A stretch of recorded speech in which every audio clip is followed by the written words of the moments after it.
We're live. All right. that still always gets me. All right. Welcome back, everyone, to the Vitality Code podcast. I'm joined, as always, by my esteemed, well-bearded co-host, Yes, Dr. sir. Jeffrey Yes, sir. Farrah. Jeff, you made it. You survived. What's up with the – hey, how do you pronounce that hurricane? Idalia? I'm going with Idalia. Idalia onions? What is it? Yeah. She came. You know, Tallahassee got spared. Luckily, we are probably spared. Yeah. Oh gosh, but the line of demarcation from where that wind damage really hit was like the edge of eastern Tallahassee. Power outages were mostly concentrated in the east of town, and then the couple towns just east of us just really got smashed. Let's see. What would be east of you? Like Perry was probably Monticello even got a little bit. Perry, yeah. And you got some poor areas down there. There's probably some lack of insurance. It's going to be rough. But Tallahassee was spared for sure. Of course, the underserved. Low I can't imagine. Oh my gosh, that's terrible. You're talking about a couple foot storm surge in your house and no insurance potentially. Jeez, a couple really that bad, huh? Oh yeah. Do you know anybody in those areas that?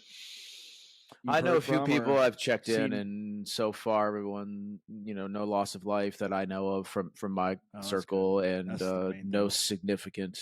Most of the coastal homes, the people I know, were up on stilts, and couple, they're gonna have a couple feet of mud underneath their house that has to be dealt with, but hell, you're not worried about that if your house survived. Now, east of you guys, there's no coastal real bad. I mean, that'd be southeast, I guess. Well, yeah, it starts to turn south down the Panhandle, so you get like Cedar Key. I think. Did they get hit pretty bad? Yeah, Cedar Key, Crystal River. Ooh, and those areas they're not tourists like downtown Miami. They're tourists like you go there to go scalloping, and you go there, and so they're gonna be in rough shape for a little while. Jeez. But, yeah. Well, I'm glad you guys are okay.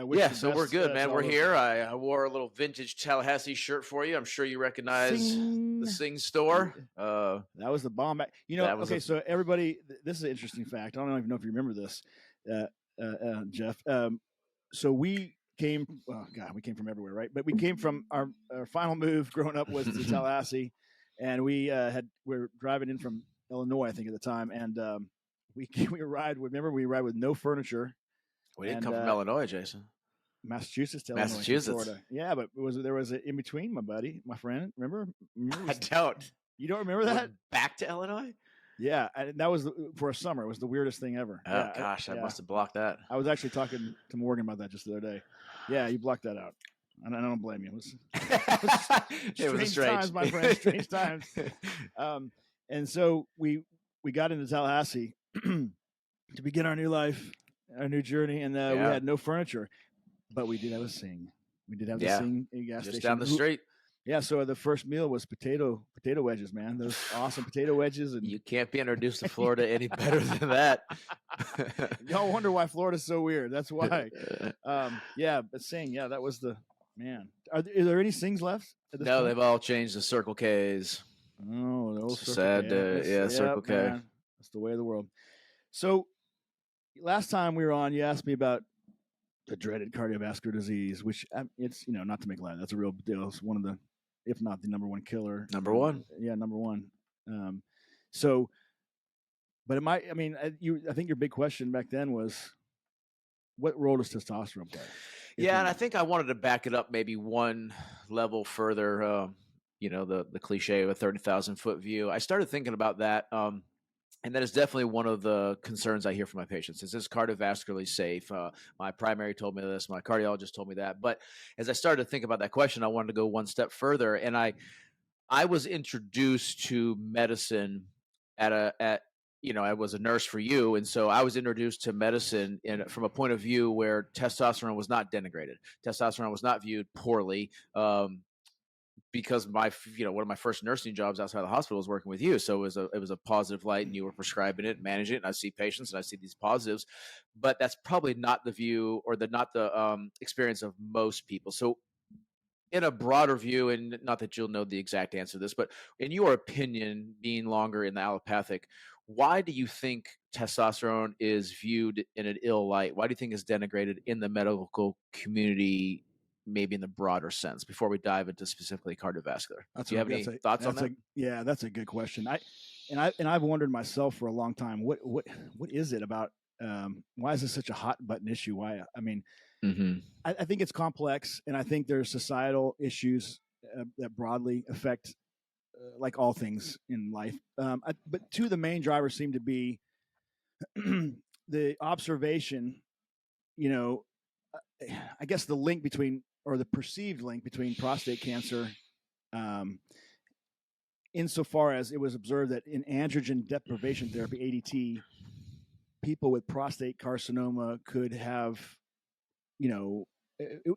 that was a viable treatment, was removing androgens or have androgen blockers prescribed to them to slow the halt or progression of prostate. I don't think unless you tell me, if you know me, but you're not going to cure somebody of prostate cancer removing androgens or blocking androgens, but you'll slow the disease progression. Yeah. So here's what I tell my patients, and maybe you correct the nuance of this if it's incorrect. I explain that I firmly believe in my practice, you need to have all the information before you make the decision. I'm not going to make it for you, but you need to be educated. So what I tell them in regards to prostate cancer, there is some treatments in some prostate cancers where they reduce your testosterone significantly, and that is used as a treatment for prostate cancer. So the reverse line of thought for some physicians then is, well, if taking it away treats it, then adding it must exacerbate it.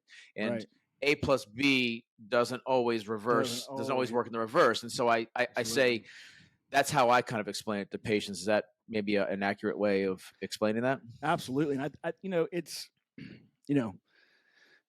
humans, we're always looking for an easy answer, one that we can easily conceptualize. And the longer the human species is alive, I mean, this is a fact, that the fund of knowledge, the human fund of knowledge globally, universal, whatever you want to, or collective fund of knowledge is exponentially growing. It's massive and exponentially growing, where you can't keep track of everything.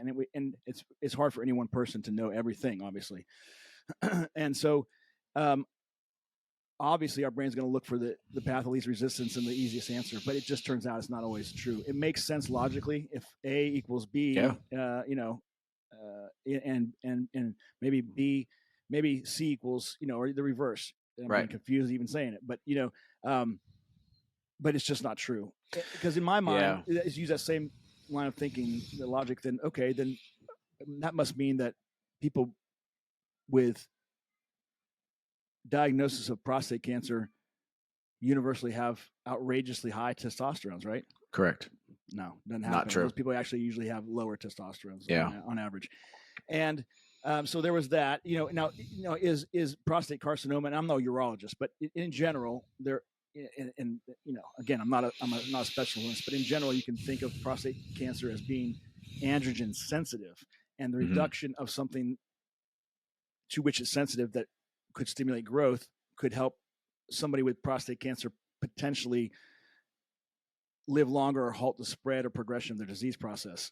At what cost to the patient is another thing. Correct. That's cancer treatment in general, and that's a little bit beyond the scope of this conversation. Here's the way. Okay, go ahead. I was going to say. You first.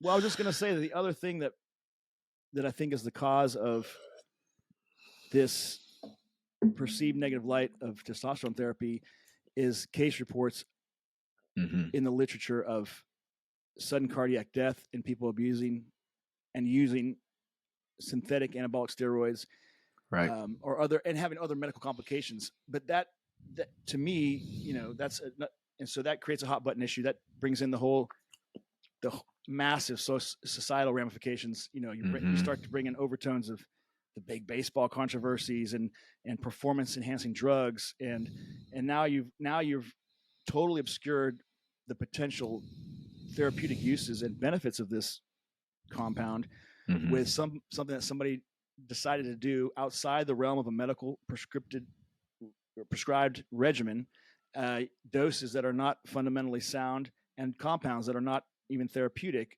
and recognized as therapeutic by a medical community. And there's confounding factors as well to add into that, and you're just broadly painting with a negative light this whole community of practitioners and people that could benefit from it. And I think that's sad. I mean, because there's turns out there's a lot of biochemical research that proves that there's probably a benefit. Yeah.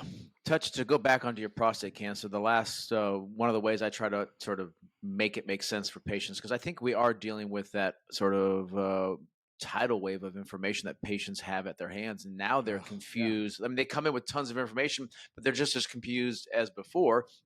But it's not from lack of information. It's from so much. They heard 5 different stories from 25 different sources. So on the prostate cancer, this is another way I tell patients. I go, so there's the link between the causing of prostate cancer. I say there's no real research that shows that testosterone causes prostate cancer. However, there could be a plausible sign that signal in the literature that maybe if you currently, sir, have prostate cancer right now and we just don't know it, and that is going to come to light in 10 to 15 years. It's a slow growing cancer, yada, yada. Potentially, if we were to give you an androgen and that prostate cancer was androgen receptive, we could speed up that time to diagnosis. That is a potential. And so I say that as a way to not scare the patient, but then lead into a thorough talk of their family history. Like, tell me about your father and prostate cancer. Tell me about your brothers. Tell me about your uncles. Tell me about your grandfather. Are there any cancers of any kind? And if I hear a patient say, like, yeah, my dad did have prostate cancer, my uncle did have it, that to me is like, well, maybe now we give a cause for pause and to really elucidate this before you jump on a decision, thinking that there is no risk on one side, or you're just completely scared of the risk. Neither of those is probably true. Right. Exactly. And I think, I think one day we'll be able to, and we're already starting to hone in on patient specific genetic profiles to prescribe treatments. So, and that speaks to testosterone as there are genomic and non-genomic pathways of action in the body that the hormone works. So yeah, if you have a genetic susceptibility and you already have some microscopic amount of prostate cancer in the gland, yeah, it's possible that you could speed it up. But I don't think you would ever say, I don't think anybody, I guarantee nobody could ever say conclusively right now, as best I can tell in the literature, that administration of exogenous testosterone will literally de novo, in vivo, cause make a normal prostate cancer cell, cancerous. I'd love to hear if somebody could prove that, but I don't think that's the case at all. Tell me about this. And we'll touch back on that cardiovascular, but one last thing. I have seen some recent research where it seems as if the condition, instead of high testosterone, this condition of dropping testosterone combined with rising estrogen seems to be a more ripe environment for the diagnosis of prostate cancer in the newer, latest research. Would you agree with that statement? If you caught me a couple of years ago, I probably would have agreed. I think it's a little more nuanced even than that. Okay. So that's another really good point, though. And I think, so as best I can tell in the literature, there is that component and this harkens back to what we talked about in previous episodes. It's kind of the duality, and you might even say the holy trinity of testosterone, because we know that testosterone has multiple pathways it can go into, right?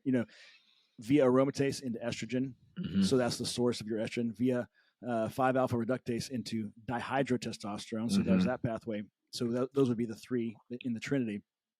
Yeah, I think that there is a role of estrogen in hyperplasia and potentially even development of cancerous prostate cells, although I could not tell you conclusively that that's the case. Although there is a signal in the literature that there is something to that. I agree. And I think it's less than I understood several years ago, but I still realize that there's something there.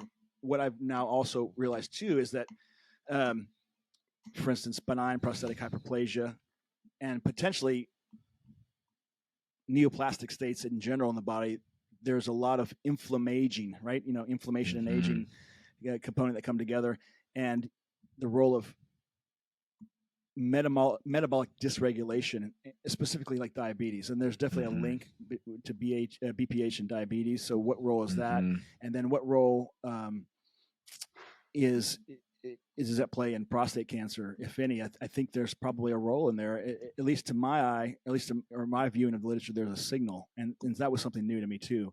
Yeah. So I think it's multifactorial, but I do think that there is a component. I just don't know that it's quite as elegant or discreet as we want it to be.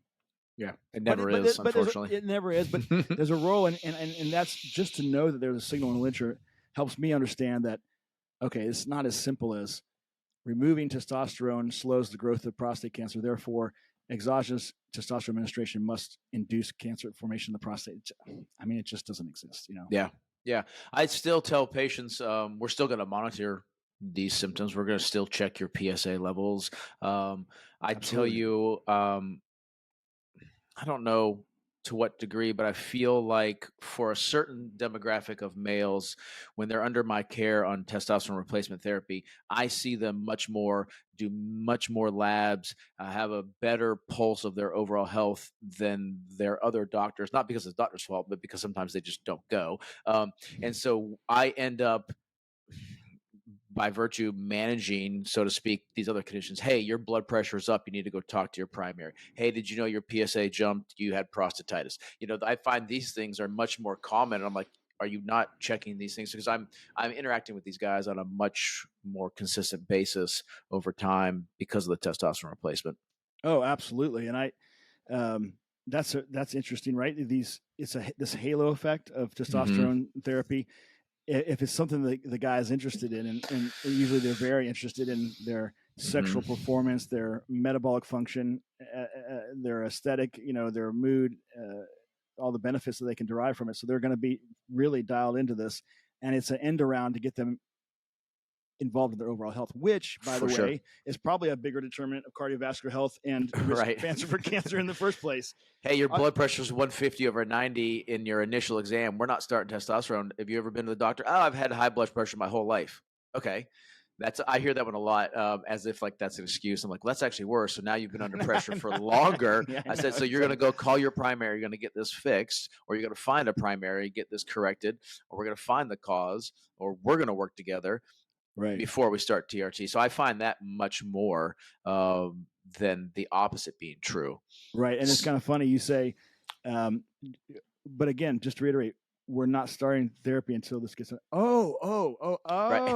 Like, yes. I'll make it a point right away. Yes, of course. Yeah. And so absolutely. Another thing too is interesting, and we could delve into this a little bit more on another podcast, but in terms of the prostate, kind of just to make sure for completeness sake, I have seen some studies that regular sexual intercourse and ejaculation, specifically, basically, the more you ejaculate and the more you are engaging in sexual intercourse or what have you, whatever it leads to the ejaculation, that actually can reduce your risk of prostate cancer and or BPH. And so, okay. But you have to be careful, right? Because that same logic that may have failed, that we're kind of so does that mean that higher testosterone leads to more sexual interest and better libido, and therefore more ejaculation, and therefore less? I don't know if that's exactly right, but maybe it influences it. It's interesting to think about, at least. Yeah. So I tell my patients, like you do, we'll monitor the PSA. Let me take a very thorough history of your genomic risk, your genetic risk, and you need to have lots of sex, and you need to like anything else, you've got. I mean, I think one of the things that frustrates me as a clinician and as a person myself, because I'm a human being, so I'm susceptible to it, is there's no magic bullet, and the right way to move forward in health and to have the best quality of life you can is to have an overall to pursue an overall quality of life and make sure it's balanced. So meaning, let's make sure we're getting the proper amount of exercise. It turns out it's really important. You can't just, say, oh, it's only for the CrossFit athletes, or it's only for no, it's for every human being. Let me make sure I'm eating the proper ratio of vegetables, proteins, carbohydrates, not, no refined sugar, and that's a whole nother thing into itself. But the proper diet, avoiding seed oils, avoiding, all these refined food elements, natural. Make sure I'm doing my cold plunge therapy. Make sure I'm discussing things and the effect of community and I think those things together with testosterone therapy produce greater levels of longevity, vitality, and health. Sure. Yeah, I like to tell my patients this is not an excuse to to stay in an unhealthy state or to be further unhealthy because you just feel good now, so you don't need to do Yes, any work. This is actually the driver for you to do more because you're going to see better results. You're going to feel better, so right. you're going to want to eat healthy, right? You're going to get better results at the gym, so you're going to work out more. You're going to have better energy, and you potentially have a better mood, so you're going to have better relationships, right? So it should be the Absolutely. driver for those positives to make a whole effect. As opposed to an excuse maybe to not do something because now you just feel good. And Um, and so I'm glad you said that because that's really important because I have had, and I've discussed this with other physicians even. I mean, I remember distinctly having a discussion with a physician who talked about getting on TRT, and he said, yeah, I got fat and happy because all of a sudden my mood was better. I was getting along. I was having regular sexual intercourse. My sexual functioning was improved, but I didn't change anything else in my life. And as we know, we can walk down to the corner, literally a quarter mile from any house. You know, usually in America, there's 4 or 5 fast food restaurants. There's grocery stores right. full of fudge rounds and Debbie cakes. I mean, you know, so if you don't change your other habits, you can then be susceptible to those things, maybe even more than before. Like if for you depression causes the lack of eating, some people overeat, some people do have lack of eating, and you reverse that, you feel good, and you haven't figured out that issue, and you start eating more. Well, I mean, it's not the testosterone's fault. It's Yeah. you know, there's an element of personal responsibility. It's not you can't get rid of. I Anyways, agree. So let's head down this cardiovascular. You kind of alluded to it, maybe some of the synthetics and some societal things that make people's opinions get shaped. And so, maybe just would you say testosterone is safe for cardiovascular health? I I think it don't. is after Yeah. reviewing the literature. This happens a lot in medicine. You know that chiropractic medicine. We touched on this. Allopathic medicine, osteopathic medicine, whatever type of, well, a lot of things in life. And this dogma got so deeply rooted, and it's very hard to reverse. And so you've now seen, well, over the last, since 1977, I remember there's one particular study that I remember specifically, a pretty decently powered study from 1977 looking at the effects of testosterone in cardiovascular health is as old. I mean, as far back as that time. So that's impressive. But over the last, 40, 50 years, there's been more and more, and those studies are accruing in number and improving in terms of their quality of the studies and power. There was that recent article, that came out in the New England Journal of Medicine back in July 2000. What do you think about that? What's your take on that one? I think it was a well executed study. I think it was a well written and formulated study. I don't think it proves a lot. I think that it shows that maybe testosterone in isolation doesn't necessarily, as compared to placebo, for sure, it's non. Their conclusion was that it's non-inferior as in terms of the primary and secondary endpoints, and those were occurrence of any one of a composite of clinical events, such as non-fatal stroke, non-fatal myocardial infarction in these people with pre-existing cardiovascular disease, defined by the clinical definition of such by a clinician, such as a cardiologist or what have you, or angiographic evidence, meaning, on an angiogram of coronary vessels. So it was randomized. It was placebo controlled, and here's something really interesting. I have to give the authors props if you read the study closely. To maintain the double-blind efficacy of the study and make sure that that randomization remained blinded, they would, because they're targeting a certain testosterone level. And here's something very interesting. And they say that the testosterone level they're targeting was 350 to 750, and that's nanograms per deciliter, which is standard nomenclature, or rather standard way of measuring that in the serum. And we'll come back to that about the dosage, and they would have to thus adjust it. It was transdermal administration, and they would adjust it, and nobody knew if they were getting the testosterone or not. But they would also do sham adjustment of the placebo. which I thought was pretty cool. I was like, wow, okay, so these I will say, at least this is the Traverse study. These authors and this clinical trial was actually trying to do adhere to their standards of research and to do a well thought out and well executed study. Again, it was double blind, placebo controlled. It was multi-center, and I think there was about 5,000, a little over 5,000 patients. So pretty big number. And that's important too, because when you're doing a logistic regression analysis and you're comparing the incidence of something, you want to say, okay, well, these people had more heart attacks than these people. Sure. But did this population study that had more heart attacks, did they have more incidence or higher degree of incidence of diabetes? They have higher incidence of, so you're looking for independent risk factors, right? Independent of those other things. So you want to try to equalize the two populations, right? And you can, for one variable, you need about 25 to 30 patients, as I recall from doing my own studies in that. And again, I'm no statistician, so YouTube keyboard warriors, don't hold me to that. But this is the best I know. They will. Yeah, I know. Whether it's accurate or not. Right, exactly. But so, the higher the number, the better able to do multiple variables and find out independent risk factors. So this is a pretty big study. Okay. That was a good thing. The follow-up, I think actually the study was just under 2 years, mean treatment time. That's another thing too, that we'll get to. It was under 2 years, 21.7 months, but it was very variable, plus or minus 14 months. And follow-up was about 33 months.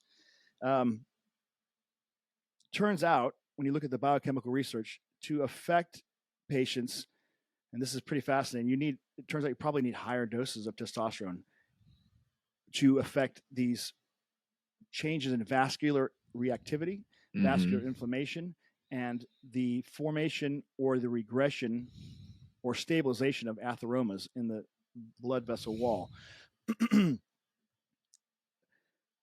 Lower doses don't do as much, and higher doses can actually be negative. So it's got to be that optimized higher range. Say that differently. Can do negative, meaning can do damage. Yeah. And so meaning if you have supra therapeutic. Now remember, you and I we're practicing testosterone replacement therapy on scales that are normal but optimized. So the higher range of normal. But if you're in the supra therapeutic range, you can override some of these mechanisms and get edema, and thereby, higher blood volume that somebody with pre-existing heart disease, like heart failure, for instance, wouldn't be able to handle. Right.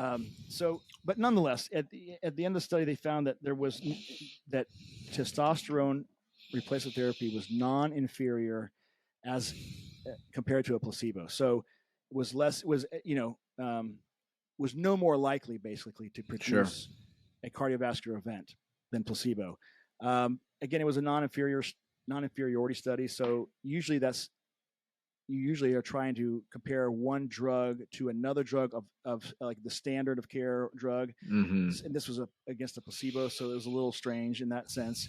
The patients remember, this is people with pre-existing cardiovascular disease. Correct. So that was huge. So I think the average patient. I thought that was an interesting little twist. It wasn't just average run-of-the-mill healthy adults.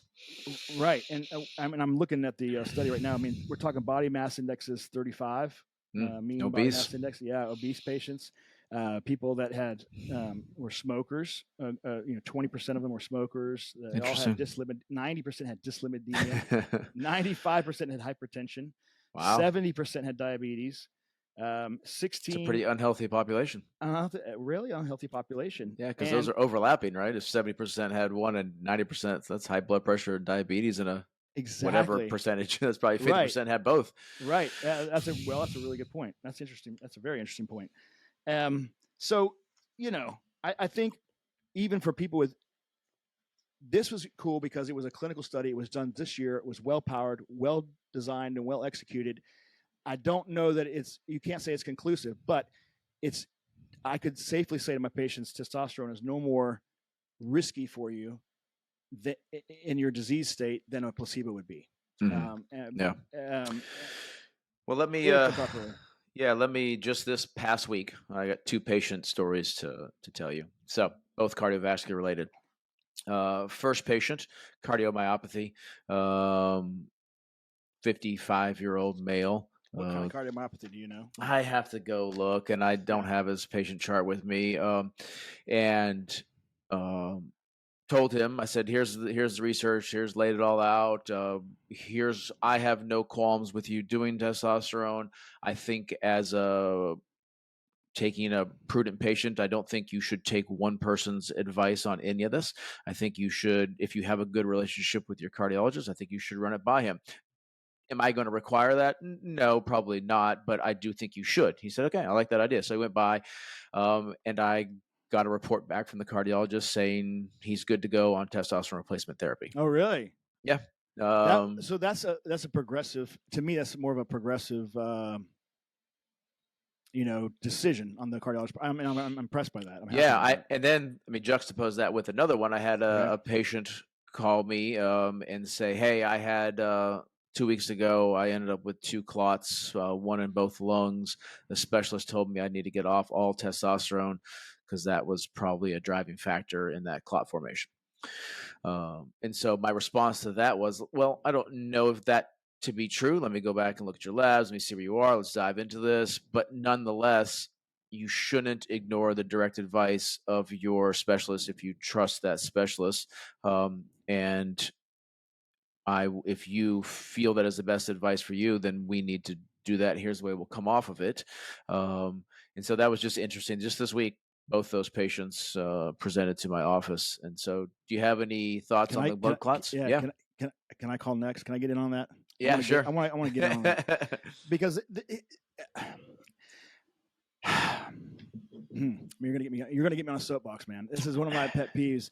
I'm not saying I'm the smartest man alive. I'm not saying I'm the best clinician alive. I'm not the smart, but I just have found in general in my own self, and so I try not to do this. And then in the medical community at large, you don't really get any formal statistical training on statistics. And depending on the quality of the training program you go into, well, during medical school and then afterwards, you may or may not get much training on analysis of research articles, research methodologies. And then I would take it a step further. If you yourself have engaged, the next level would be if you yourself have engaged in clinical research and or bench research, then clearly to do that, to pull it off successfully, you have to have some degree of mastery of statistics. And then of course, would be people that have, MPHs or, degrees in statistics and things. But remember, always remember a quote that I was told in surgical training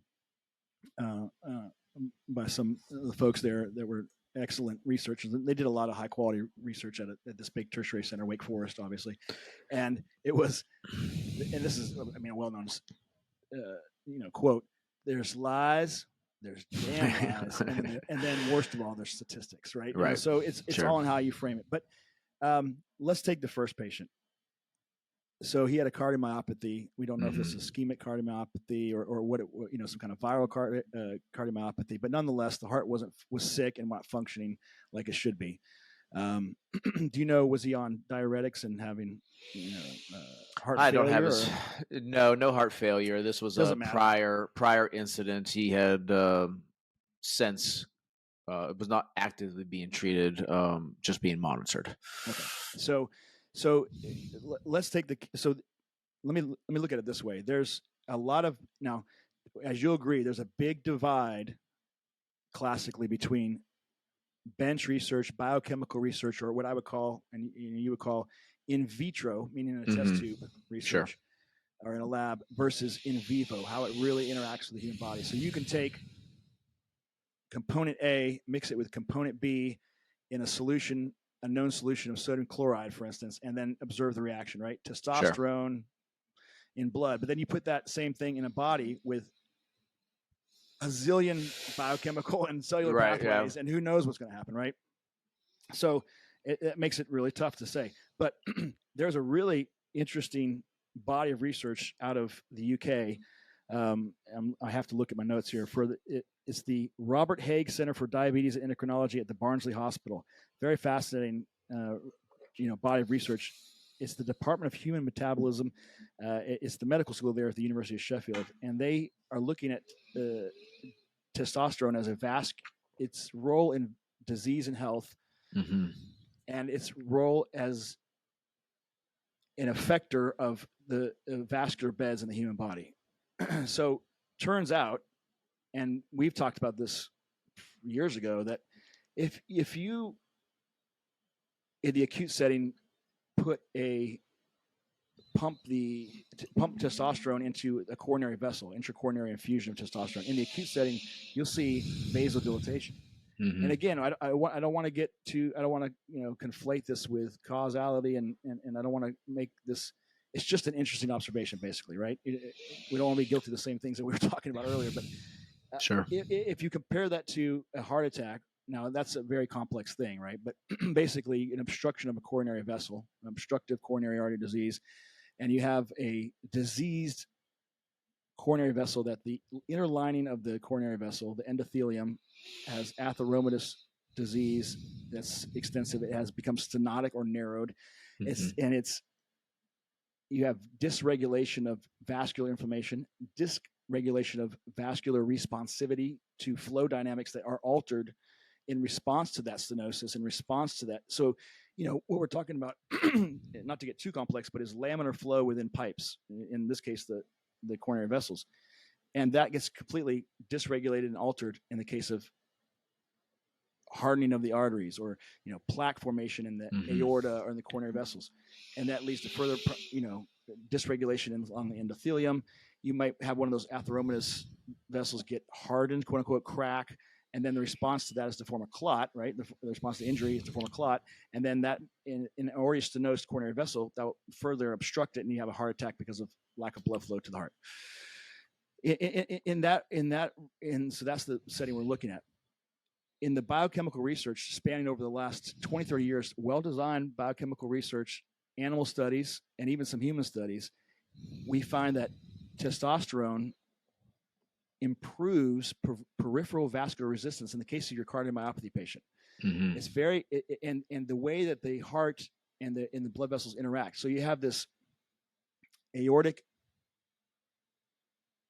the aorta to the left ventricle aorta dynamic, right? You got to eject blood out of the aorta into the out of the left ventricle into the aorta, and the aorta has to receive it, and then through a pulse wave velocity has to get it down the rest of the aorta down to the vascular beds. And there's a whole cascade of events there that occur that can be deleterious or can be good. If you have a heart that's sick and ailing, and it's having to work harder, and it doesn't have it's a failing heart, you don't want to increase the vascular resistance, mm-hmm. because that makes it harder for that same heart, who already is flagging and lacking in strength, makes it work harder. And you're putting extra demand and stress on the myocardial wall.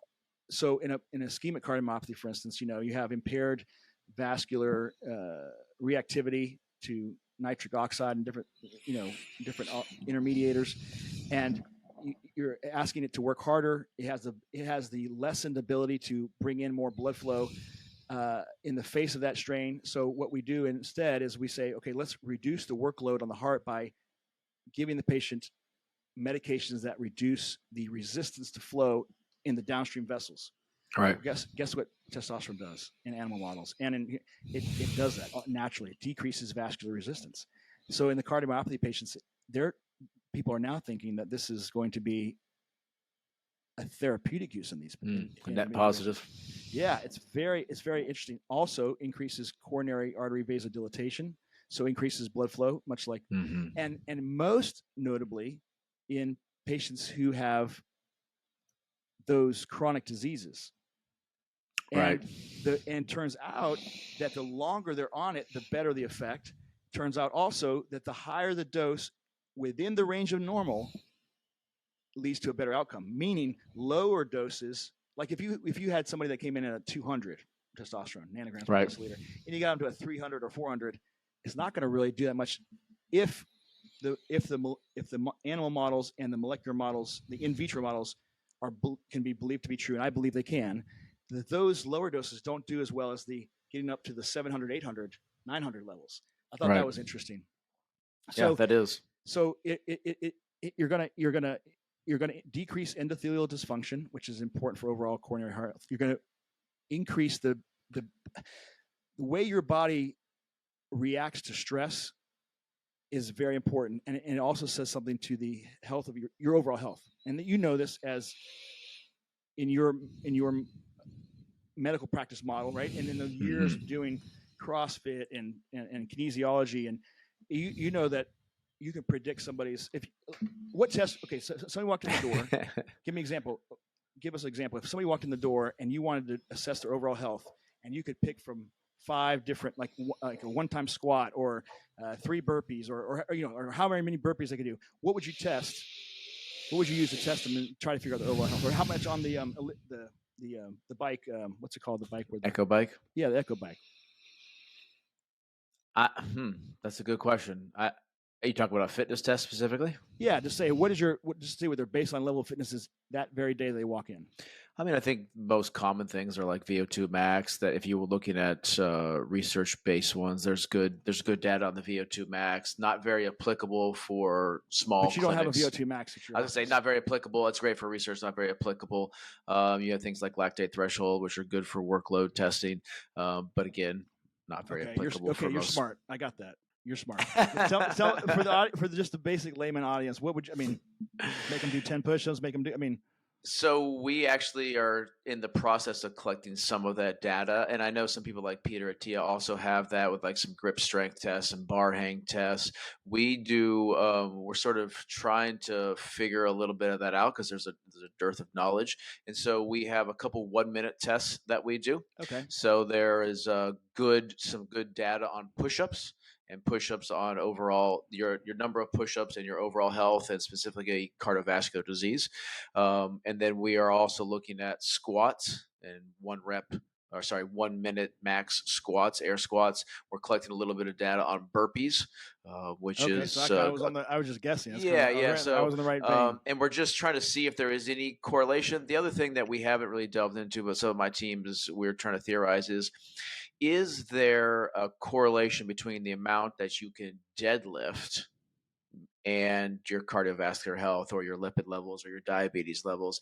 Is there a correlation between your 1 RM of squat max and those same markers? And so I would say for us, we have a standardized assessment that we use that includes 1-minute tests of burpees. We have squats, box step ups, and there's one more that I'm forgetting. And then we combine that with their lab values. Right. So and I think this is fascinating. So you're right on track, and that's important. We know that in the face of stress, in this case, the stress would be the physical challenge. The body has certain adaptations. It generally tries to reduce the resistance of the vascular beds and increase the cardiac output of the heart through ionotropic methods or chronotropic methods, meaning heart rate faster, ionotropic meaning better squeeze of the heart. And then I use this as a critical care physician to treat people in sepsis and septic shock. And I actually have done quite a bit of research, published, by the way, on this. And I've also published a book chapter on the normal aging of the cardiovascular system and what are the implications for the critical care physician a few years back. So it's something, and I'm not looking for a pat on the back. I'm just saying it's something that I've looked into a lot, and it is very interesting, and it correlates exactly. So what will generally happen is that the peripheral vascular resistance will decrease, and again, the cardiac output increases through increasing the ionotropy of the heart, the chronotropy, to a point. Then that's a little bit of a sticky thing, but it turns out testosterone improves that in biochemical models through well-designed, peer-reviewed, published research, scientific research over the last 20 years. And I never knew that as a physician until researching the last week or so. Yeah, I don't think a lot of physicians know that. Fascinating. It also decreases. So, endothelial dysfunction is a massive point, or is a marker of risk of cardiovascular disease, and intervening upon endothelial dysfunction improves your overall health. So flow dynamics, testosterone is going to help with the flow. That same guy with cardiomyopathy, turns out testosterone is akin to a free radical scavenger, or helps improve the pathways through which the body will naturally seek to decrease inflammation. You'll see now there's some conflicting data on this, but the overwhelming biochemical data and biochemical research shows that you have better free radical mitigation, decreased improper vascular reactivity, meaning clamping down when you should be dilating, or dilating when you should be clamping down. Basically, your blood vessels work right when you have better testosterone. And that correlates with observational studies. Now, this is sort of the in vivo side, right? That have been known for quite a while, that men with higher testosterones as they age tend to be of better health, as marked by, their metabolic markers of health or disease, less incidence of diabetes mellitus, better grip strength, better bone density, better muscle mass, better fitness levels, better, in cardiovascular health, in disease states specifically, they've seen that people with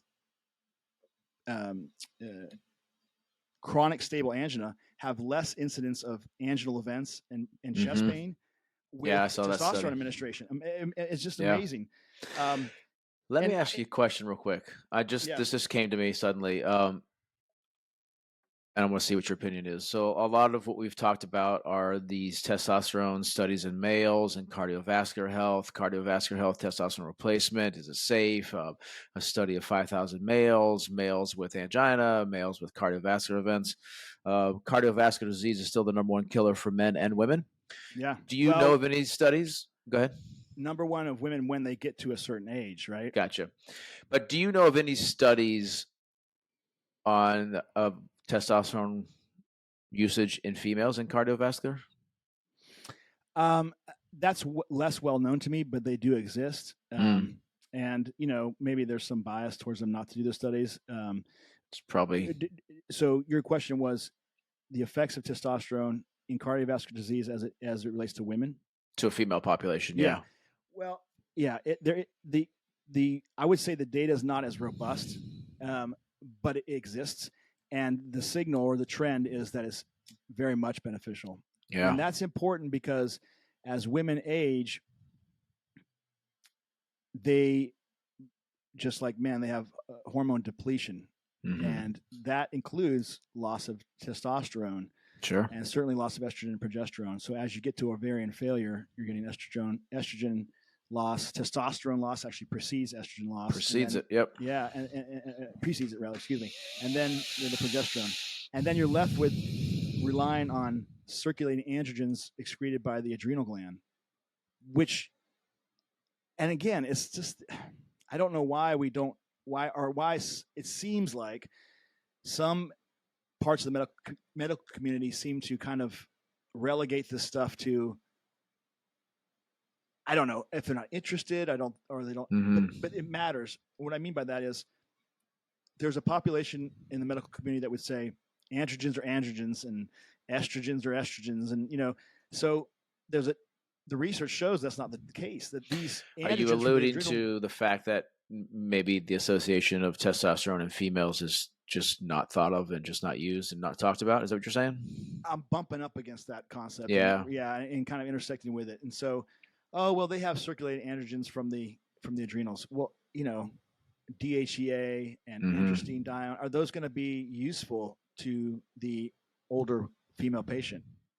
And in my view, not as. No. And I think the reason, and I was not prepared for that because, again, my introduction to testosterone was early in usage, was in males and females, and it was early on in my medical career. And so I was just maybe just naively not prepared for that sort of physician mindset where testosterone was a male-only hormone.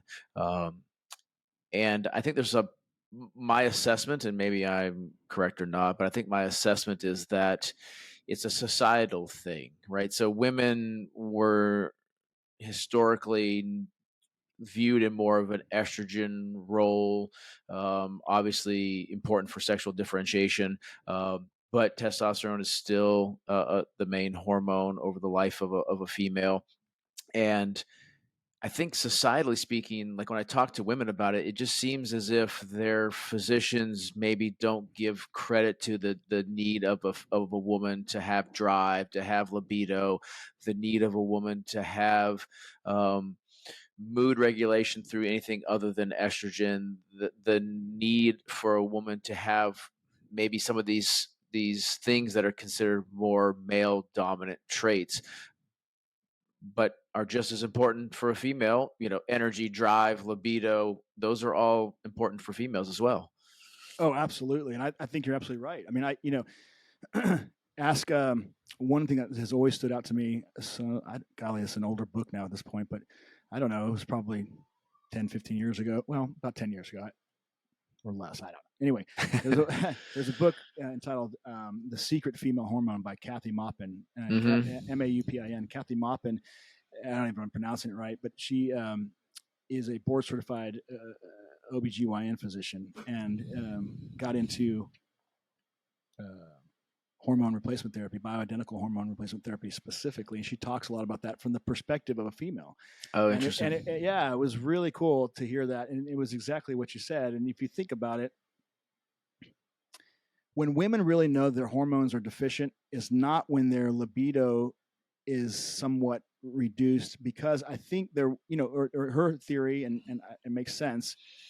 And there may be more complexity to it than I remember, so I don't want to discredit her theories, but as best I can remember, it was something like this, that as women age, let's say menopause is going to occur at 45 to 50, and at 35 to 40 is when they'll start the beginnings of ovarian failure, and they'll have reduction in their testosterone.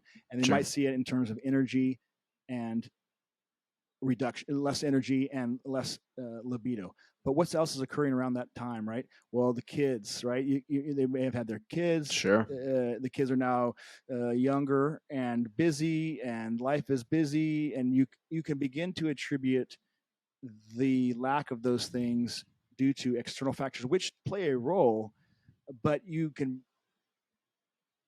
put all of the onus on those things. If you didn't want to jump on the trampoline, you could say, well, dad's had to work and dad's did this. Right. And but maybe dad could do all those things if his testosterone was right. In the case you gave a week or two ago. Same with women. Also, they thought, well, I'm a woman. I'm not supposed to want to have sex or have a sex drive, or maybe it's just because, and all my other female friends feel the same. It's just it just is what it is, And of course, sex for women and men is different. It's the same, but it's also different, right? So there's that, and so there's this. They've been taught that it's normal to not feel like that. You're a woman, or those types of things. But now you get to the next decade, right, or the next 5 to 10 years, and ovarian failure progresses, and now you have loss of estrogen. Estrogen, just like testosterone, is a vasoactive hormone. In fact, if you look at estrogen, and you have to have a certain amount of estrogen in penile tumescence, just like you have to have testosterone. So same thing for women. They have dysregulation of vascular beds and flushing, or known, in the common parlance is hot flashes, right? Hot flashes. So, and that is that dysregulation of hormone. You have excess estrogen or less, and it's sputtering. It's and that's really annoying. That's on a daily basis, every day, and then they finally come in and say, right, I need treatment. But that's the one symptom that they know about, right? That they know about. That's acceptable for them to talk about. Acceptable, acceptable to acknowledge. That is on a daily basis, even several times a day, maybe causing a problem. So it's interesting though, but. So I think there is a big societal thing, and so female colleagues of ours, right, in the medical community who work with women exclusively in their specialty have written books about it. Thus, I feel like, that's probably absolutely I think true. too, I've noticed that the language of a female patient is different in her description of that early premenopausal state. And gosh, that's so true. I hear this a lot, is there's a myriad of symptoms that a patient wouldn't put together as a one constellation of symptoms, meaning hormones are becoming dysregulated. But when you hear, or when I hear it as a physician, I'm like, oh, those are all hormone symptoms. And so a lot of times, their mood is a little off, their drive is a little off, their libido is a little off, and all those will kind A of little bit of ebb brain and fog. a little bit of brain fog. And so they use terms like, I feel like something's wrong. I feel like I'm Yeah. going crazy. And I when I heard that the first couple times, I'm like, well, yeah, you're not going crazy. This is related to this. This is related to estrogen. This is testosterone. Those are all fit within a nice constellation of symptoms. But I can imagine maybe a primary care sitting there and hearing the woman say how she feels, and she feels as if she's off, and these sort of feeling words. And then one of the most common prescriptions I see is a Prozac. Oh, Right. you're just feeling off, right? Your life's a little stressful, the kids, the husband, the job, the whatever, and you feel these things. And so it's sometimes I wonder if it maybe got discredited just from a language. The way it was described was a little bit different, and I'm like, well, I would feel crazy too if all of a sudden didn't have the energy I used to. My mood was terrible, and I'm supposed to be a loving mother to my kids, but they're driving me nuts. I'm Yeah. supposed to be driven at work, but I don't even give a shit anymore. And I used to have a great relationship with my husband, and now that's gone. I would feel a little bit crazy too. And so, but I don't know that a man would use the same words to describe the same constellation of symptoms. And so it is sometimes maybe discredited for that, just a different language to use to describe it. Yeah. Well, I mean, think about it this way: the symptom complex in a man will be. I was going to say more in your face, but that's it's an unfortunate thing to say. But basically, if you have erectile dysfunction, Mm-hmm.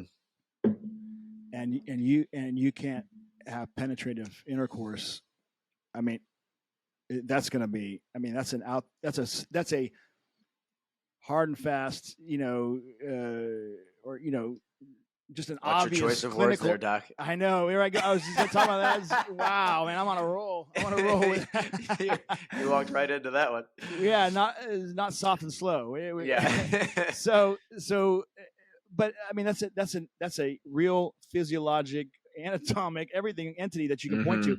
And then on the other hand, you have this just feeling. So it's not like a woman would come in and complain of lack of clitoral engorgement. I mean, that's just crazy. So, but a man definitely will say, I can't have sex, right, or I can't, and that's easy. Oh, okay, that's clearly you need Viagra, you need, let's check your testosterone. But yeah, but you're right. If it's I'm feeling this, well, maybe you're depressed or anxious, and well, maybe I am actually, but maybe there was a physiologic basis. And correct. For whatever reason, you do learn in school when you learn about depression and anxiety to make sure there's, they talk about thyroid a lot, but make sure there's not an organic cause. But for some reason, through marketing, through I don't know what it is, but we go right to the SSRI, right? And then we forget about it's just unreal. Yeah. I've been guilty of that at times too, and I'm even sensitive to it. So I don't know. Interesting. What do you? I mean, so how do you deal with that aspect with them in your office? What do you? For females? Do you I have taken the approach that I sit and listen, males and females, regardless. Is I like to ask questions, leading questions, open-ended questions that lead a person to discuss things that are important to them, and then I try to also ask very pointed questions. I'll just ask a female, "How is your libido?"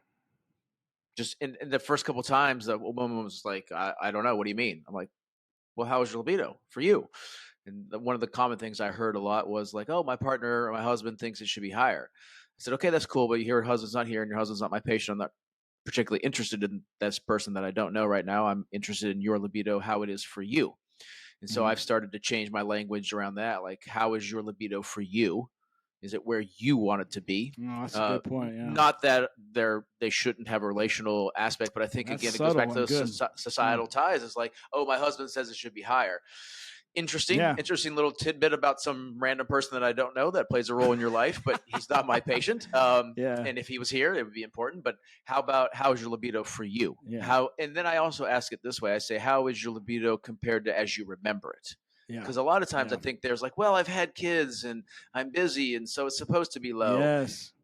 And I'm not trying to necessarily change my patient's opinion. I'm just trying to do a better job of asking the right questions. So I ask them specifically how it is for them, and then I ask them how it is compared to what feels normal and what it used to be for them. Did you find that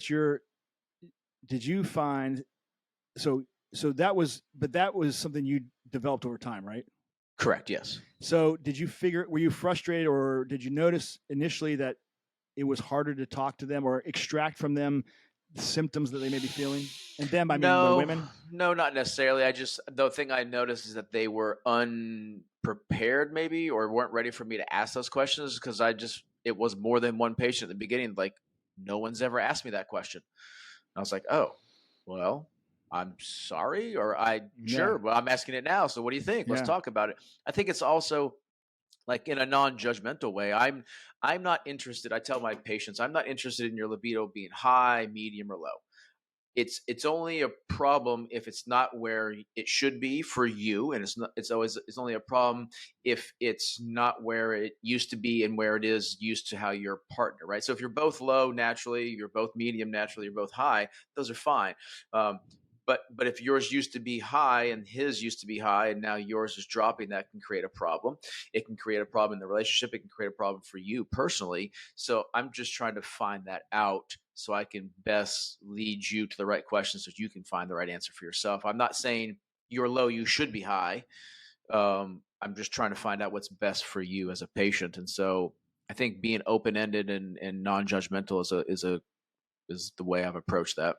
Yeah, and I think that the right context. So clinicians should have the right context, and that context is you. Meaning, I don't want you to compare yourself to what you perceive it should be. Yes, what your partner wants, or some other woman, right? Yeah. But now, and that's also important too, because it may give you clues. Not only is that important because that's what's most relevant, it's also important because that will help me understand your state of health as compared to what it once was, and as you've aged. Meaning that if your libido was high and now it's low, that's a problem if it's what you're compared to you. But it also means that maybe there's something going on organically biochemically in your body that's leading to decreased vitality and health, and we can reverse that. Right. So I think that's a really cool way to approach it on two different. And for females too, I noticed this one last little topic is sometimes you had to ask deeper level questions. So I would say, like, is your libido good, or however I termed it, or is where you want it to be? And sometimes there was a second layer to that. Like, my libido is low. And then we would ask follow-up questions just because it's painful.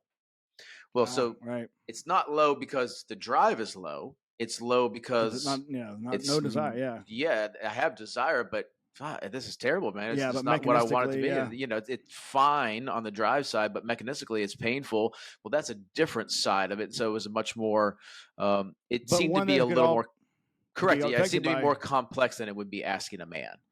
Yes. It just seemed to be less cut and dry. That's absolutely true. And I had to ask better questions, and I had to dive a little deeper for my females. And then the other thing I tell people too, it's not a problem if it's not a problem. I've run into this, and we're sort of going down a rabbit hole, but I've run into patients. I can remember a few specifically that stick out in my mind, and X, Y, and Z was a significant, and they're like, I'm not sure what's going on. I'm like, man, your testosterone's really low, sir. Yeah. That could definitely be a problem with your mood. Okay, good. I just wanted to know. I don't want to correct it. I just wanted to know.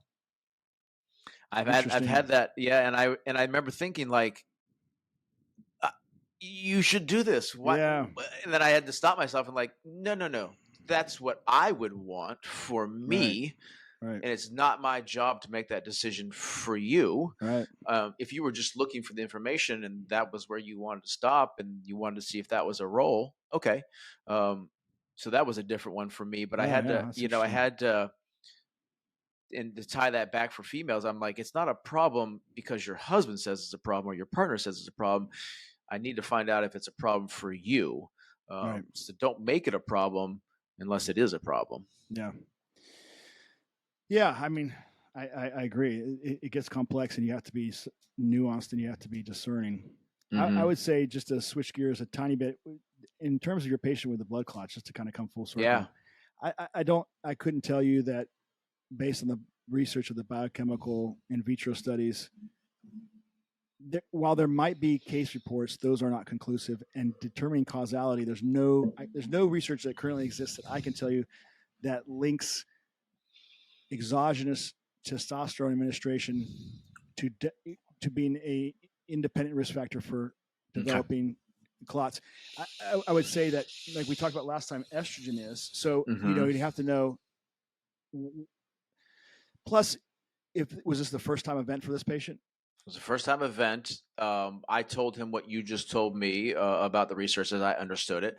And I said, let me just tell you where I went next clinically. I said, let me pull up your labs because we keep pretty good serial labs. Let me pull up your last, we had like 5 or 6 on this patient, anywhere from 3 to 6 month intervals.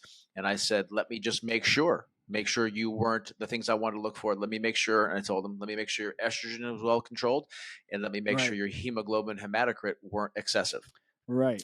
And so I went back, and his testosterone, this was just yesterday, so his testosterone hovered. He came in the low 3s, and his post-replacement testosterone levels hovered in the 750s to 790s. I think he had as high as an 824 and as low as a 740. Not crazy. I was like, okay, cool, that looks appropriate, sir. And then I looked at his estrogen, completely appropriate, never went excessive, never bottomed out, and never had hemoglobin hematocrit issues. I think his hemoglobin never went above 16, and I don't remember his hematocrit numbers. Yeah. So I could easily say, in my expert opinion, that in that setting and what I've heard there, that there's no correlation, right? And certainly no causality that could be. How do you, as a patient, though, like when you're told by a specialist, "Hey, this is a problem. You need to stop all testosterone." I mean, there's no way. I think as a patient who is in a point of potential emergency in a very stressful situation, here's that information, you can't disregard that, right? So that's a tough one for a patient to be in. He's like, but I really want to be on testosterone, and so I told him he needs to further dive into that with that specialist, because he's being managed for that condition by that specialist, and you need to be comfortable with his decision, and you need to ask them about it. That's how I approached it. I agree with that, and I think that's a safe way to proceed. I think that gets into a really tough situation, because now you're talking about medical legal risks. Correct. Yes. And the implication. And here's the reality to it, is that it's a multifactorial cause. Probably if it was his first episode ever, you'd want to look into his genetic factors. Did he have? And that's what I said. I said you need to do some genetic follow-up testing. He's a tier 1, a tier 2 probably study. fall due with that. Exactly. Here's another thing too, and this is for the. And I'm not denigrating or putting down, a pejorative way that this other physician, but no, because I imagine I found most physicians have their patient's best interest at heart. They're not trying to be like exactly. That's right. And so, and to really parse out what you can or can't do, or what is really causing it, it takes a long time. And meaning, instead of a 5 to 10 minute conversation in the clinic with a clinic full of patients that are waiting, and they deserve their attention too, and they deserve to be on time as best you can too. It's a lot longer. It's a lot more complex. Meaning this, for instance, let's say the testosterone did. Let's play the devil's advocate and steel man this a little bit. Let's say that the testosterone did lead to increase, thrombogenic potential. Now, this guy had a pulmonary embolism, right? Yep. Okay. So there's no doubt in my mind that he was going to be prescribed, a NOAC, a DOAC, some type of anticoagulation, right? Right. As an outpatient therapy, or some heparinoid, Lovenox, etc. Sure. So here's a funny question to think, and there's always a corollary in medicine. Okay, let me ask you this, Doc. If I'm now on Lovenox, if I'm now on Eliquis, if I'm now on whatever the medication is, and my clot risk has been reduced, you got me bilateral lower extremity venous duplexes, and there's no further clot burden in my lower extremities, I have a resolving or organizing clot in my lung, am I at the same risk to have complications or another clot form if I'm on this supposedly thrombogenic exogenous testosterone, but I'm receiving anticoagulation? Yeah. Because let me ask you this. So what are the number 1 and 2 causes of stroke in terms of embolic, stroke. Well, they are as follows: carotid artery disease, stenosis, right? Slash stenosis, and atrial fibrillation. So, okay, if someone comes in with that, we give them anticoagulation as secondary stroke prevention. They also have to have lifestyle modification and different things and monitoring. But you don't go ablate everybody. You might put them on medication to control atrial fibrillation, but they may or may not be in and out of it. But it's not like you go and try to eliminate. Some people do, right? Yeah. So you meet them in their quote unquote disease state, and you try to mitigate that disease state to reduce the risk of a second stroke, secondary stroke prevention. It's just an interesting thing that we don't. But yeah, I would think that maybe this is assuming, which you should never do, but maybe going back to the very beginning question we had is that maybe the testosterone is being viewed as a less medical treatment, maybe more of a recreational. So just cut it out. Right. It's not that important, right? I can see that if that is the case and that's how you view it, then by God, I would cut it out too. Like it's not important. It's just something you're doing, but you don't really need it. Then let's go ahead and cut it out because it's putting you at risk. That's so fascinating you say that, because I'm just grabbing this article again, and they talk about that in this New England Journal of Medicine talk, and they talk about how hypogonadism it's like an elective. It's a disease state for which elective treatment is sought, not an acute condition. Such a personal opinion. Know, that right? is 100% a personal opinion. But that's what you're talking about, right? You know, and they're saying, it's not an acute condition you're going to die from. Looking at the biochemical research, and if you said, well, I want to have less chance of metabolic syndrome, stroke, diabetes, and looking at the biochemical in vitro research, I'm starting to think.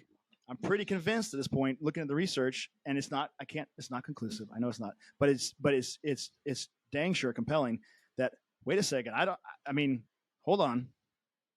I am now thinking I need to take testosterone appropriately supervised and at the appropriate levels to reduce the incidence or risk of those happening. So I don't know. Is it really? I tell patients, like, how many prescriptions for Adderall has that same doctor written when he's viewing, and it's funny because in my town, there's a large primary care practice, and the physician there, I'm going to be as vague as I can because I don't want to specifically anybody, but implicate him, it is very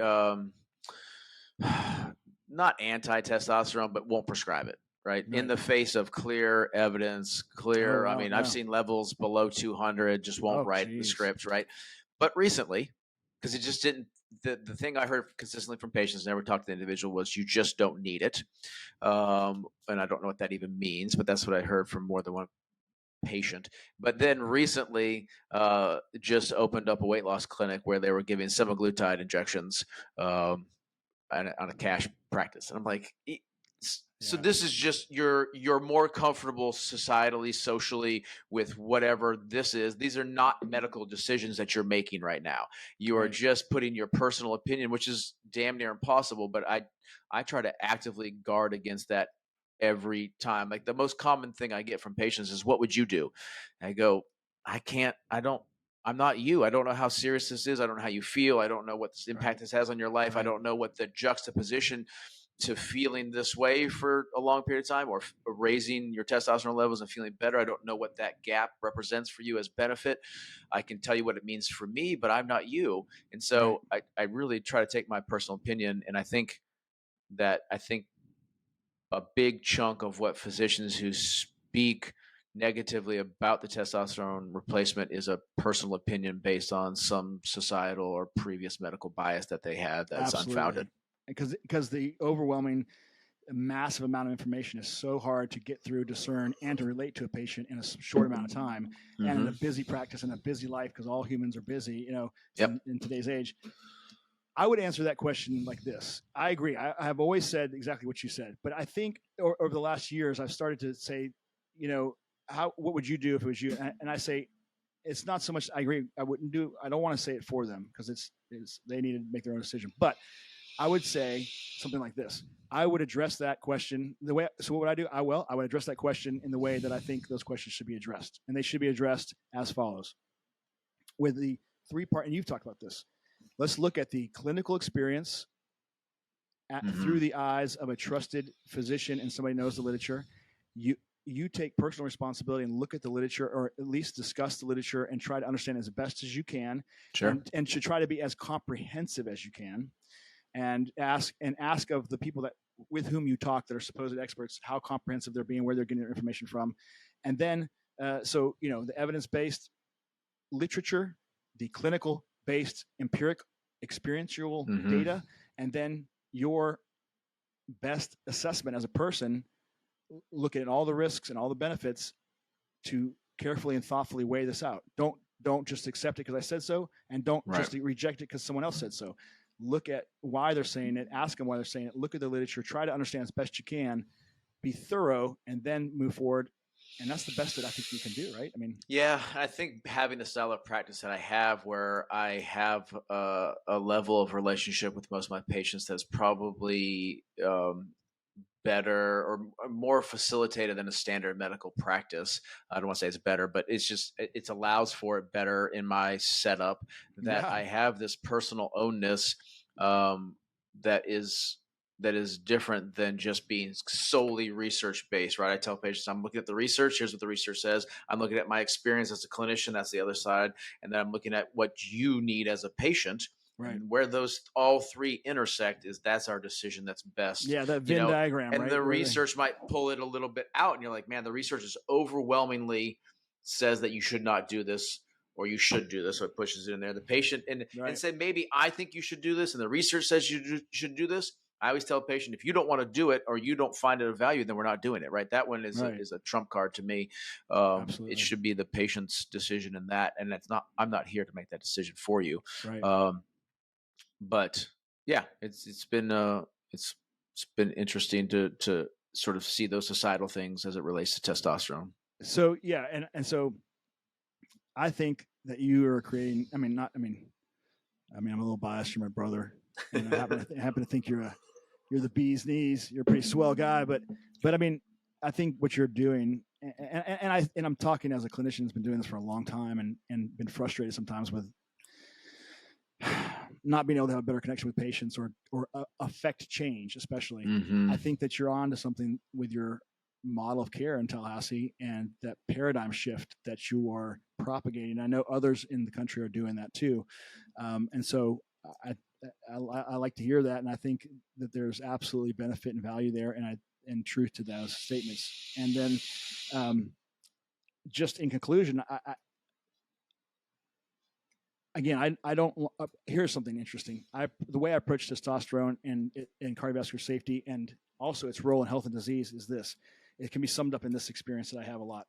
And tell me if you have this. I have patients that come in all the time, and they're like, we kind of talk about it, give them the shtick and stuff, and I say, and they say, well, doc, I get it, and they already have these preconceived biases, and they say things like, I know that I might not live as long as I would otherwise live, but I want to have quality of life and add life to my years, not years to my life. And I say, yeah, I get that. But what I'm trying to tell you is that the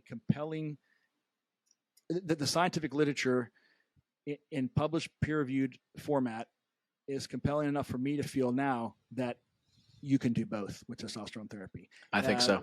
And that really, if done right, like for instance, the clot patient, what was your estrogen level? Was that being managed? And you already said that you didn't. And so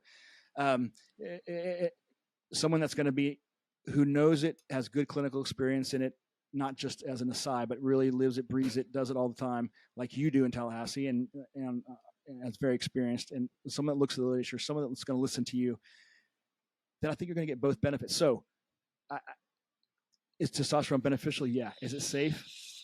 For most people, in most cases, absolutely, if done correctly. That's kind of my final conclusion on it. And I think that I would challenge anybody to take me up on that and try to prove me otherwise in the literature. Seriously, in the literature, because it's so overwhelming. Again, it's not absolutely conclusive, but to the best of our ability as medical practitioners and as a scientific community, and at the state of the research as it is, as we talk today in 2023. I can say that conclusively. That's the overwhelming majority of the consensus that I derive from the most current research. Yeah, I would agree. Let me ask you, if you can answer this as we're wrapping up in a succinct way. So, but we still do follow-up testing. We still, even if it is safe, if we have this overwhelmingly positive view of when it's done correct, if could you maybe just tell me quickly what follow-up, maybe in terms of frequency or lab panels or investigation that you do to make sure that it is being safe? Are there standard protocols that you in your office use for Yeah, I follow-up? mean, I think when you're looking at that, I go to the studies again, and I mean, we're going to look at the same things that your primary care would. We're going to look Sure. at your total cholesterol, and we know that if done right, especially bioidentical, but also turns out, and I used to say this too, that testosterone cypionate or the synthetic testosterone isn't quite as safe, but I don't know that that's true looking at the biochemical research. I Yeah. think it's more about the levels. And I still have, and I have to say it's a bias that bioidentical hormone replacement therapy is a little bit safer, but it's, Sure. We've had this talk. Yeah. yeah, it's for different reasons too. I mean, like if you look at the AbbVie study, like this one in 2023, but then previous ones, like transdermal, it's all about how the testosterone gets into your system. And I used to think it was only because of the vehicle. And I think to some degree it is, but I've noticed what you do is very, very careful micro titrations, micro adjustments, and very, very succinct dosing regimens. And you get your patients slowly building up to the right dose and keeping them there. And that has been traditionally harder with injections, but not, as you're proving, impossible. And so I think it's more about that. And the biochemical research bears that out. It's how quickly the infusions occur, what doses they're occurring at that lead to the positive or negative effects. So you're going to look at the cholesterol, you're going to look at the PSA because that's all we have right now. Blood pressure, some clinical exam parameters. Sure. We're going to look at the HDL, the LDL, and your triglyceride panels. And then, one thing I like to look at too is C-reactive protein, because I think this model of inflammaging is massively important. Homocysteine levels as well. There's a lot of regimens out there. I just think that it needs to be at a minimum yearly after you get it titrated in. And, the more the better, but you have to factor cost and convenience in too. I think you have a pretty good regimen. What's yours? So I like yours. I don't do. This is a follow-up. So my initial lab panel is much more extensive. I do a CBC, a CMP. I do always checking my hemoglobin, hematocrit. Those are my big ones. I do platelets. Yeah, I do a testosterone and estrogen check. I don't do cholesterol on a reoccurring basis. I check it in the beginning, and then I don't really check it after that. But you would check it after post-initiation therapy at least once, right? To see at least once. That would be on a yearly basis. Yeah, that's fine. But I don't do that on my 6 month. You don't obsess about it. And I don't do it on a 6 month follow-up. I think that's appropriate. I will do PSAs again because it's what we have. You know what I found with a lot of my patients is I've caught with my PSA testing, I've yet to catch any prostate cancer. Haven't seen it in a single patient of mine. Nor have but I have caught a lot of prostatitis. Yeah. I have caught a couple. One other cancer. It was unrelated. It was a penile cancer, believe it or not. And everybody was brushing him off, saying his prostate was fine because his PSA was steadily rising. No matter what, the testosterone didn't make an effect. And I was like, we gotta continue to dive down. There's something that's not normal for you because I have these serial labs on you. And so it was actually this really rare derivative of a skin cancer that was actually a penile cancer. Wow. It was really odd. So those are my standards. I do every 6 month testing. So I tell patients 6 months. I will let 8 months slide because you tell someone 6 and they're not going to be on the dot. I'm not going to cut them off. And then yearly is my hard cutoff. So I really like to see 6 months. In the beginning, I will do these at 6 weeks post initiation. If everything is fine, 6 weeks too. Yeah. If everything's fine there, I push to 3 months. If everything's fine there, I push to 6 months. 6 months repeating. Okay. Now, why the 3 months? Is that just yeah, that's just a bias. I just find that you don't always get it dialed in 6 weeks. I've noticed. Correct. I tell patients, especially on injection therapy. Now that's injection therapy, not bioidentical peptides. Pellets. Because I tell patients we're going to work together probably much more frequently in the beginning to dial you in, and then it'll become less frequent in the monitoring. But I find that in the first 3 months, definitely the first 6 months, we can identify their response to testosterone. There's a subset of guys who are hyper responsive in their hemoglobin, hematocrit, who are hyper responsive in their estrogen. And the first 3 months catches both of those pretty quickly, as opposed to waiting to 6 months to catch it. Then I like to change course really rapidly. And like you said, I start my dosing on my injectables. I like to start at a low effective and build, as opposed to going high then low and trying to find the right. I like to start and ramp up. I'm not scared of it, but I have found that over the years, I am using less of a shotgun and more of a sniper rifle to find exactly where I need it to be. Right. And turns out that's not insignificant in the biochemical data, biochemical research. I mean, the dose really matters. And by the way, underdosing is a problem just as is overdosing. And on the effect at the level of the endothelium. That was really impressive. I wouldn't have guessed that. So if you're going to err, you want to err in the 8 to 1200 range instead of the, getting. And I don't think there's a person out. I hope there's not a practitioner that does this on a regular basis that's trying to get people to 300, 400. I mean, we all know that's not going to really. I see it. Solve problems. Yeah. So, it's been good, man. It's been good, brother.